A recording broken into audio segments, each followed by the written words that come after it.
and thanks for joining us for another episode of Logistics with Purpose. I am Chief Marketing Officer at Vector Global Logistics, Kristi Porter, and I am joined today by my very rare co-host, but always excited, Nuria Sierra, Global Marketing Director. Nuria, how are you today? I'm good, thank you. How are you, Kristi? I'm good, and we just met our guest, or actually are just still getting to know him. Just saw him at an event a couple of weeks ago and immediately thought, we're ready to talk to this guy and hear more about his story. So I will let you introduce him and then we'll get rolling. Awesome. So today we are super thrilled to welcome Chris Forbes. He's the dynamic co-founder of the Cheeky Panda, which he launched alongside with his wonderful partner, Julie.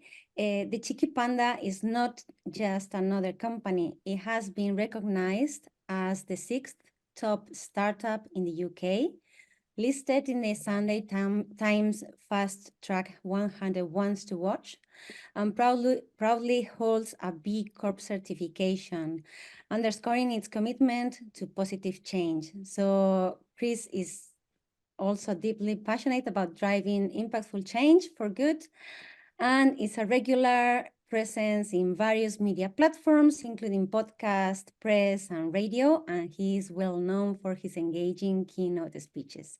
So today, he's here to share his insights with us. So Chris, welcome to Logistics with Purpose, and thank you so much for being here with us today. How are you doing? Great, and thank you very much for the invitation. Well, Awesome. thrilled to have you here. And most of our listeners, of course, connect through their favorite podcast platform, but we really encourage you to go onto YouTube for this one and check out Chris's headgear. It will definitely make you remember him, remember Cheeky Panda, and it certainly did with us. And that's one of the reasons we're here today. So Chris, to get us started, before we dive into some of your background and things, I wanted to just ask some quick questions to get things going. So hopefully these will come to you quickly, and they'll be the start of a great discussion. So first of all, what is the best advice you've received? Best advice I've ever received is try to be eloquent, which is don't try to be a busy fool. Try to think about what you're trying to do before you do it. Wow, that is good and very unique. And if you could have a superpower, what would that be? My superpower would be negotiation. Ooh, good one. I would like that one as well. And what's your go-to productivity hack? You guys have grown so much, so what keeps you on top of your tasks? Try to be flexible. Another good one. What's the most interesting place you've ever visited? I would say it's Japan, followed by China. And it's just because it's so different there to what it is to how I've grown up. Oh, that's good. And what's your favorite way to unwind after a long day? My favorite way to unwind is if the weather is nice to sit in my garden. Good answer. Amazing. Amazing. Wow, I love those answers. And also Japan and China, they are both on my bucket list. So hopefully one day. So Chris, to start us off, please, can you tell us a little bit about where you grew up and your childhood, please? Certainly. So I'm Scottish, so you might detect from my accent. It's not quite pure English. I grew What up in about the in Highlands. Scotland? Yeah, so I grew up I was born in Perth, in Perthshire, which is I a sort lived of central. 5 years in Scotland. Okay. So I lived in Central Highlands, which is up the A9. So it's a very beautiful part of the world. I lived by a 16-mile loch, forest as far as the eye could see to the left, and a big mountain on the right-hand side. And living in a place like that really sort of lends to appreciate nature. It's also quite a small community as well, so it's kind of one of the reasons why I wanted to leave there as well, because while it's very beautiful, there's not enough to do. Amazing. Well, I didn't hear it as much until you started talking about Scotland, and then your accent definitely comes out more. I love it. So looking back, you talk about nature, so I'm sure this is going to kind of weave into this, but What's a story from those early years that shaped who you are and what you're doing right now? So yeah, so I mean, I think I've always been quite sort of outdoorsy. And in Scotland, you learn to appreciate weather patterns as well because you can have 4 seasons in one day. It can suddenly be rain, it can be hail, it can be beautiful sunshine.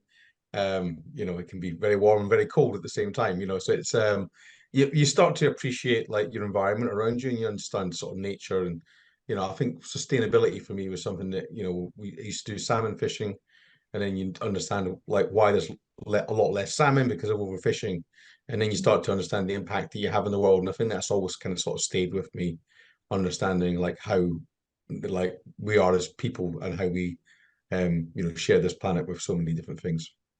Yeah. Was sustainability, was that a concept you understood at that age, or is it kind of looking back? Oh yeah, definitely understood it from an early age. I think maybe not in the way that we talk about it now in terms of measurement, but you sort of understand it from changing weather conditions and stuff like how many fish there are. Right. Why is there not? Is there going to be fish, in 20 years' time, and that would be a big shame. So, I was always kind of aware of overfishing and the environment. Mm. Mm, amazing. So, Chris, you graduated from the University of Greenwich with a Business of Arts in philosophy. So, how did your time there shape your path, and what key moments sparked your decision to pursue entrepreneurship? So, I mean, philosophy is kind of something that I was interested in because I studied psychology and sociology and some sort of geography as well, which kind of a lot of the sort of key economic principles or sort of social thinking was derived from philosophy. So I've decided that maybe by studying philosophy, I might be able to sort of tackle some of the big questions that we have. And philosophy is a very enjoyable subject. I mean, whether I would spend as much money on a philosophy degree these days, knowing how much education costs, probably a debatable. But we were still sort of free tuition in my generation, so I was fortunate enough to be able to do a humanities degree. And yeah, it kind of sort of allows me to look at some of the big picture questions, and I still actively sort of read philosophy, and I'm also still involved to certain degrees with Greenwich University as well. I get invited back quite often. Oh, wow. Love it. Mhm. We're here to talk about Cheeky Panda, but before we do that, you of course had things going on before that time. So tell us about your first projects back in the 90s, fishingnet.com. You had a PhD in search and selection. I don't know what that means, so I would love to hear more. But how did your background how did it shape your entrepreneurial mindset and approach to business, innovation? Please explain search and selection degree. Okay, yeah, fair enough. So fishing net, I mean, that was in the early days of the internet. My friend was talking about creating a website to map all the different rivers in Scotland and how we could sell ongoing services. And I thought, I mean, we looked at what domains were available, and we went, well, fishing, and fishing was obviously taken. And we were like, well, what about fishing net? Because it's fishing on the net. So we were able to buy that domain name. And then we created a dynamic website that sold fishing services through Scotland and throughout the UK. So that was my sort of first touch into entrepreneurship. Unfortunately, I was doing that from Scotland, which isn't really kind of the hub of e-commerce or entrepreneurship. And I kind of at that point in time, I sort of kind of wanted to sort of be involved in more sort of senior business leadership discussions. And that's kind of when I got involved with PhD search and selection, which is a headhunting business in financial services and capital markets. And why I liked working in that business is because I could work with very senior people at a very early age. And, at the age of sort of 21, 22, I was dealing with directors of operations. And then by the age of 25, I was working in Wall Street with billion-pound hedge fund managers. So it definitely allowed me to work at a more senior level where it would take me sort of 10 to 15 years in a more traditional corporate environment to get to that level. So yeah, I've had a lot of great experiences globally in doing that. And you know, that business was very much a lifestyle business, as I could make a lot of money without having to work particularly too hard to make that money because I built such a strong network. So it was a bit of a step change to kind of come in from one end of the market to essentially the bottom of the market. That's really clever. Interesting. So, Chris, in 2016, you and Julie Chen founded Cheeky Panda. So, for our audience who has yet to become familiar with it, please tell us what it is, how everything started, how is that impacting the world, and why toilet paper? Yeah, I think there's a lot in a lot in that. I know. So when Julie, you know, myself and Julie were dating at the time, and now we're married. And you know, she came to me in 2015. She was running an e-commerce business at the time, so she was very much into sort of entrepreneurship. We had a shared love of business. And she came to me one day and said, "Why don't we make toilet tissue out of bamboo?" And I said, "Why would we do that?" And she said, "Because it's the world's fastest growing plant." And I went, "Well, why is no one else doing it? And is it any good?" And she said to me, "It's a brilliant material. It's very soft. It's very strong. It's quite luxurious." I said, "Well, let's get some." And then for the next sort of 6 months, we trialed it. And then she came up with the concept of Cheeky Panda. And I said, "That's very clever, using the word cheeky because it's a double entendre." So she thought was happy cheeky. She didn't realize it also meant bum cheeky. It's quite funny. And I said, "Listen, okay, like if you're going to build a business like this, you know, if you're going to, essentially it's a sustainable business because you're using the world's fastest growing plant." I said, "We need to check, all the bamboo comes out of China." So I said, "We need to go and check the supply chain." You know, so we took a trip to China, met her parents for the first time, and then went to investigate bamboo. And during that trip to China, I went from like an airport to like a 5 hour car journey. So imagine like going from like London to the border of Scotland, and then the whole thing was bamboo. It's like, you know, just bamboo as far as the eye could see. So I thought, well, we're never going to run out of this ever. You know, what a fabulous resource. And you know, I was really impressed with the supply chain and the manufacturing. And that's kind of where I said, you know, okay, I think, you know, there's a real business here. And let's start the foundations to build that business. Wow. Okay, so I have a couple follow-up questions on that then. So one, and maybe this is just where you were then versus where we are now. Now we see everything from clothing to towels to so many things made of bamboo. So why was toilet paper the main factor? Yeah, I mean, I think it's an original idea. So, you know, we were the first company in Europe to do bamboo tissue.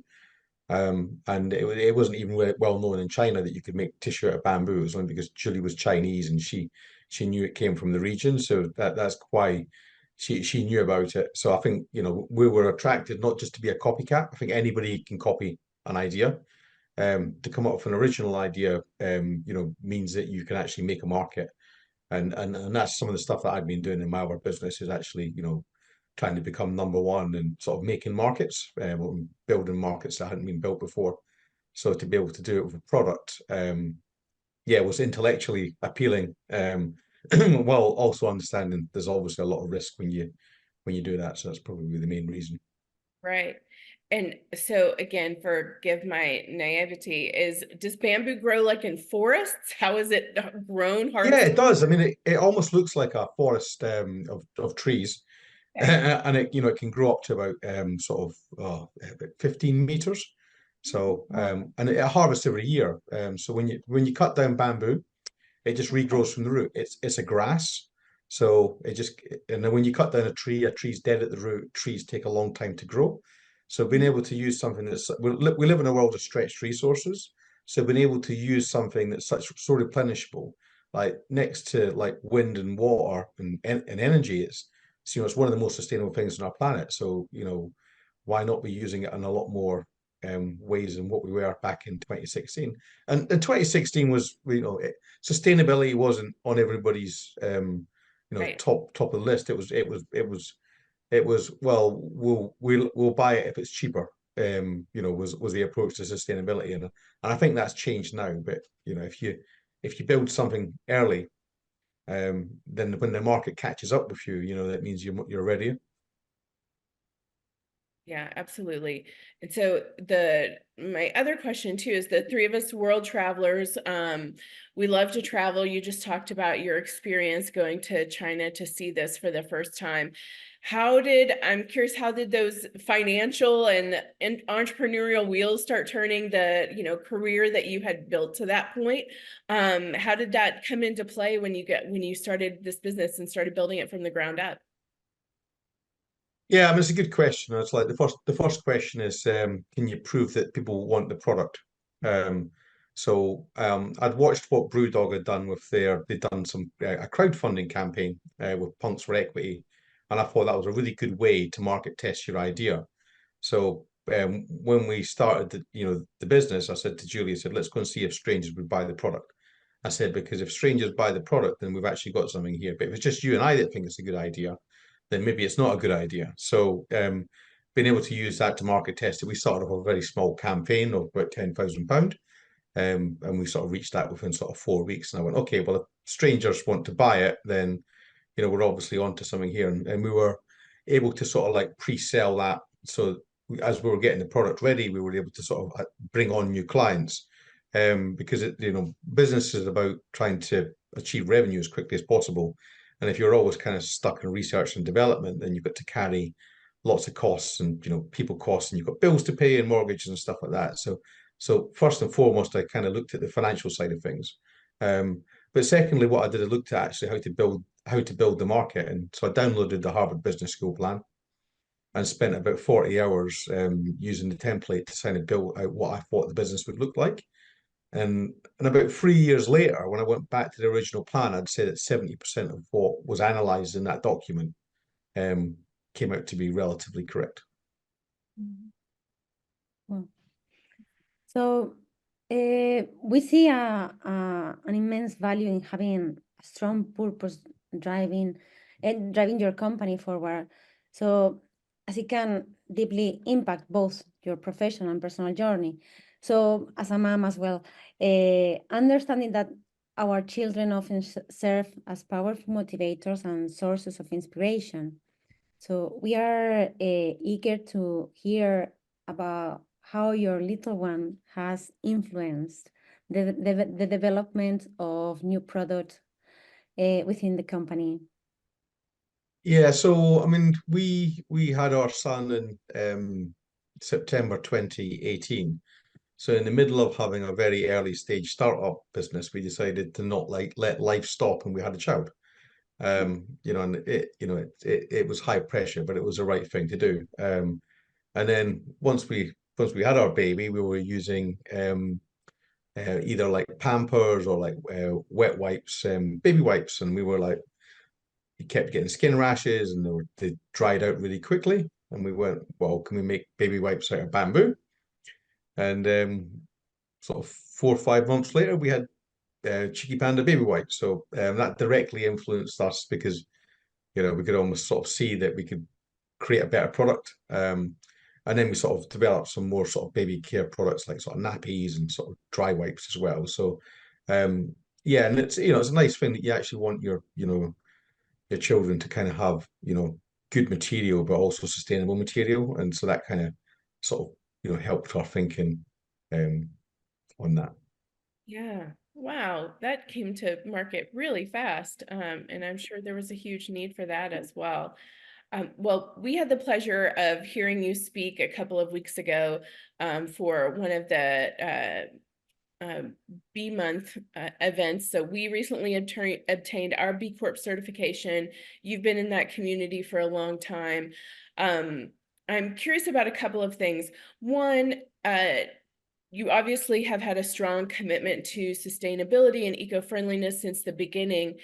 I think we've seen just through our own experiences as well as through the events that Nuria and I had the pleasure of attending, that's becoming a much bigger conversation, especially within the bee community, but just generally.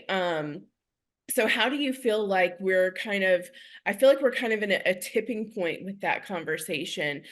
Would you agree, or are you like, finally everybody's getting on the wagon? We should have all been here all along, or kind of what's your stance on that? Yeah, I mean, sustainability is a journey, right? And like any change and transition, there's early adopters and then there's early majority, late majority. So, it kind of needs pioneers and innovators to kind of, really sort of jump ahead. We were one of the first 100 companies in the UK to become a B Corp.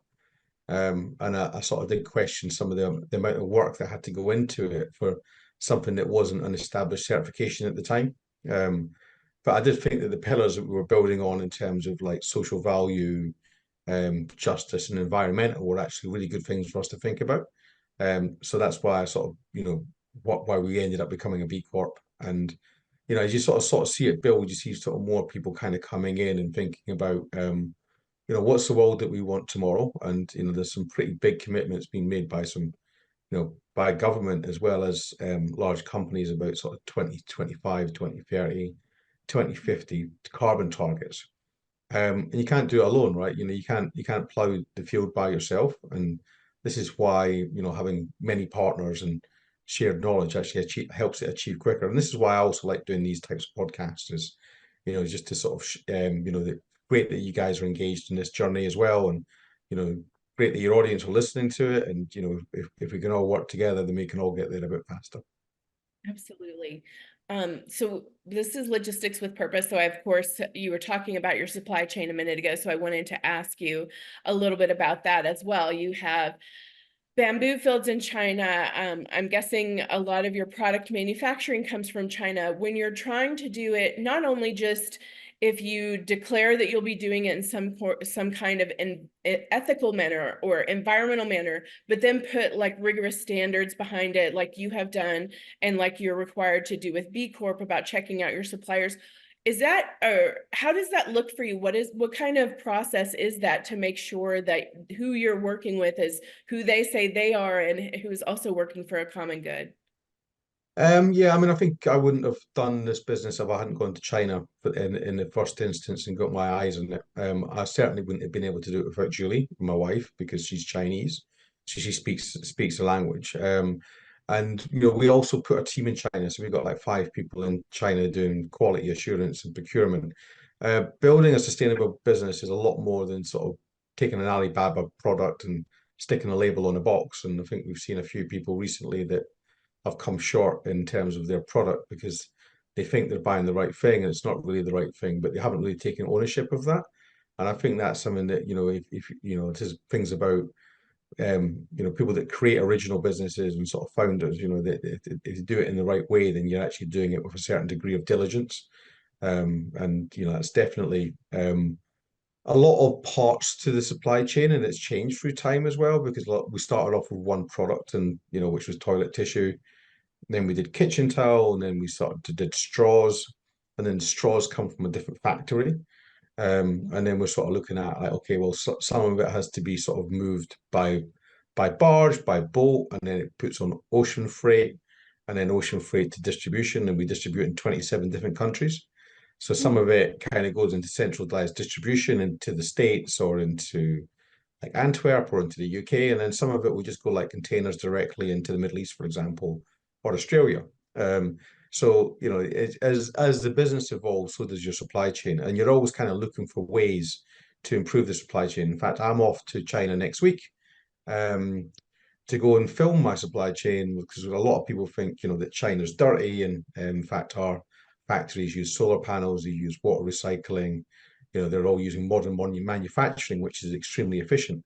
And what we want to do is really want to showcase one, the bamboo fields, but actually also the supply chain and kind of sort of demystify that, things from China are dirty or not being powered by coal, and actually show people actually this is how things are being done.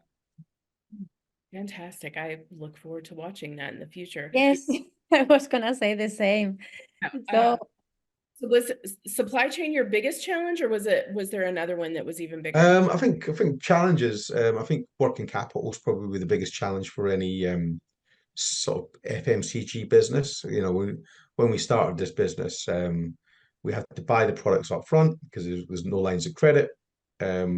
and then you've got to 2 months for it to be produced, and then it's got, you know, maybe 2 months in the supply chain, a month in a warehouse, and then sometimes 60 days for your clients to pay you. So you can end up with almost 9 months of supply chain costs. And if you're doing, I think within about sort of 2 years, we were doing like £100,000 a month turnover.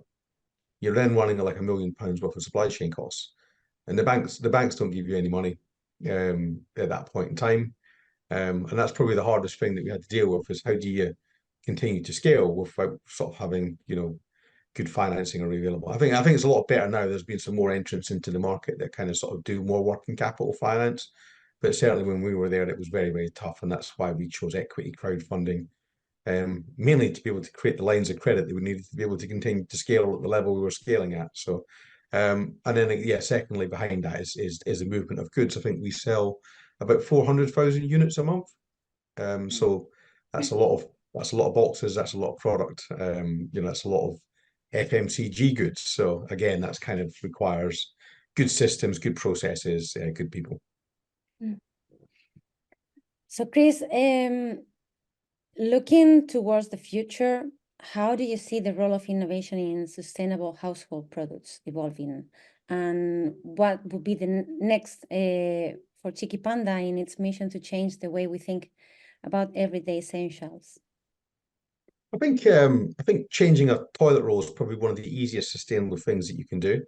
It's something that you use every day, and you know, if you can, like, people talk about like, so how, you know, how can we achieve these large goals at like 2030 or 2050? Actually, if we don't, if it's inches and yards is how I describe it. So if you can kind of make lots of little steps, and it actually, if everyone makes lots of little steps, then together we're all making very large steps. And I think that's how, you know, I look at household and consumer goods. Is actually, it's one of the easiest things to change. Putting in solar panels or water harvesting, you know, they're very expensive. They take years of payback. They're, you know, you know, they're certainly quite high risk. You know, but stuff like this is kind of like an easy switch. So I think that's kind of our role, and that's why I think we've got around about sort of 12 sort of core products. You know, and it just kind of sort of says, well, what category can we play in, and how can we make it easy for, you know, consumers to change? And probably having high quality products is probably the most important things, because people like sustainability, but they don't want to sacrifice quality. So if you can actually deliver high quality products as well as sustainability, then I think that's kind of where you become, you know, a very interesting business. Absolutely. You certainly have an impressive the way you've implemented sustainability from top to bottom. And another thing we haven't really gotten to discuss yet that I'm curious to hear more about your perspective on is that you're also implementing more of the circular economy. So what does that look like for Cheeky Panda? Yeah, so I mean, it's cradle to grave. So, and then it's kind of looking at so part of it is kind of more nearshore manufacturing. So we, like, all our wipes are done in the UK now. And then, you know, it's also kind of looking about you know, the benefits of bamboo, because it produces lots of oxygen, it absorbs lots of carbon. And actually, can bamboo and its whole supply chain be net zero? And there's a lot of work, there's a lot of groundbreaking work that has to be done to prove that. But that's certainly something that we're kind of working on to, you know, sort of look at that. You know, the phrase we use is every paw print matters, and you know, because we're bears, you know, like panda bears, and like, you know, how can we make sure that the paw prints that we leave for the behind are the smallest paw prints? I love that. And you are when this comes out, we'll be wrapping up Earth Month 2024. So given your extensive experience, I'm curious, do you have just something for people, a step they can take, a question they can ask themselves? You mentioned earlier that sustainability is a journey that we're all on in some capacity. So what would your advice to people be? My advice to the easy one is looking is, do I need that plastic? You know, like, you know, what can I do? Like, if you go to the supermarket, you know, or you know, go to the market, can you take reusable fruit bags? You know, you look at, you know, the packaging of products and sort of say, well, actually, one product's wrapped in plastic and then the other was wrapped in recyclable paper. Make those simple switches. And I think there's the don't try to overcomplicate it, right? And don't try to be advanced level before you've done the beginner level. Just work through, and then once you understand one thing, then the rest of it all starts to become a lot easier. Good advice. Yeah, that's a great advice, I think, because these are like small acts and small decisions that we can make on our daily basis that can have a big impact. So That's right. It was a phrase by Ziff. Small acts made by millions of people has got the ability to change the world. exactly. No, I love it. I love it. Chris, wrapping up, how can our listeners connect with you? And of course, how can they learn more about Cheeky Panda? And we will make Well, sure. I would encourage everybody, if you want to look for me on LinkedIn. It's just Chris Forbes on LinkedIn. You'll see my panda hat. That'll be me. And yeah, if you want to know more about our products, cheekypanda.com, and you can buy these as a consumer, but they're also available as a business as well. So if you want to have more sustainable products for your staff, then Cheeky Panda works with national distributors throughout Europe, for the UK and from the US, and we can supply as many staff as you want with beautiful, soft bamboo products. Perfect. Awesome. Ed, you're sold in how many countries now? 27 countries. 7. Wow. A lot of Europe. I mean, Europe's got lots of countries. We sell in a lot of states as well. But I think Europe's a bit like America's kind of like the states or countries in the Europe. So you get a lot of countries in Europe. So, but yeah, and then sort of Middle East and bits of Asia as well. Amazing. And congratulations on your success. Thank you for being here with us today. This was a great conversation. And as we said, we heard just a little bit of your story a couple of weeks ago in London. So it was delightful to hear more about you and Julie and the soft side of things of how you're making the world better for us. So thank you so much for everything you do. And thank you to everyone who tuned in for another episode. Join us again in 2 weeks and we'll have another great conversation for you on logistics with purpose. Thanks for being here, everybody. Bye-bye.